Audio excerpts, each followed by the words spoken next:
You guys are fusing biology and I would say digital computing in a way that's really interesting. But I think to help everyone understand how you got to where you are today, we should go back to the earlier days of the company when you guys were experimenting with your technology and you used it not to play Grand Theft Auto as everyone wants to do with generative AI, but instead to play Pong. So Han, can you tell me about why you chose that and then how the experiment went to prove out what Cortical Labs wants to build? Yeah, so if you take a few steps back to, I guess, 2017, 2018, there was the first AI boom that happened. I had just exited from my last business, and as part of that, it was a medtech business that gathered a lot of data. I was looking at using machine learning to do automated diagnostics, and really got deep into the rabbit hole of machine learning and artificial intelligence. And I came across a paper written by Sir Demis Hassabis from DeepMind, who wrote that the machine learning and AI community had to go back to its roots in neuroscience, because that's where most of the initial discoveries were made. So I did exactly that. I went to the neuroscience department at the University of Melbourne, which is my alumni. And one thing that really kind of stood out to me was they said, oh, we have this device called the multi-electrode array. It's not a new device. It's been around, I guess, since the early 2000s, where you can actually etch in electrodes into petri dishes where you can grow neurons on top of them. And because neurons communicate electrically, and because chips run on electricity, you now have this common language between the biological system and a compute system. Electricity is the shared language between both neurons and chips.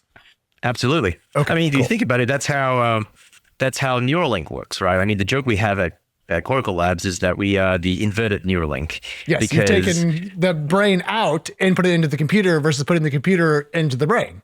Correct. Exactly. I had read the paper from Demis. I was inspired by it. And the first thing that Demis tried to do at DeepMind was he tried to get the machine to play Pong. So I said, okay. Why So we're don't just we do the same thing? Yeah. Exactly. So quite a lot of the first few attempts weren't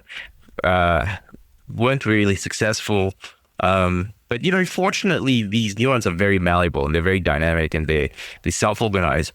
And we realized that, if we were trying to tweak the system while they were learning, you would end up with these very weird so-called attractive dynamics where, because, it's like, how to describe it, when you're trying to find somebody in a shopping mall, but the other person's also looking for you and you're looking for them. And so you almost never meet because they're always moving around in that same pattern.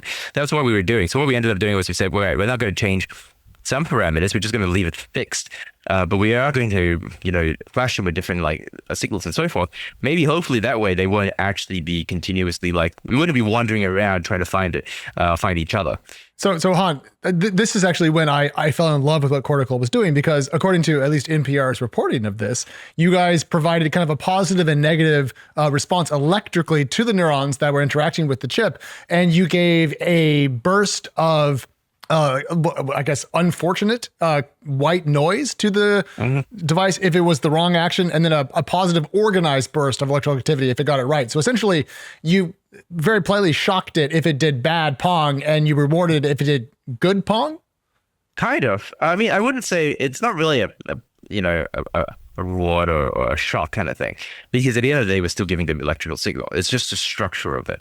And this was actually driven by us coming across a theory developed by a neuroscientist based in UCL in London by the name of Karl Friston, called the free energy principle. The free energy principle kind of posits is that the brain, or all biologically intelligent systems, are actually generative models.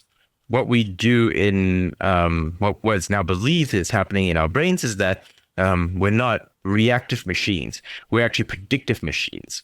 And so we're actually generating hypotheses about the world that is external to the brain, in the brain as simulations. And then we're using the senses that we receive and the ability to affect the world as mini experiments to prove and disprove the hypotheses that are generated by the brain.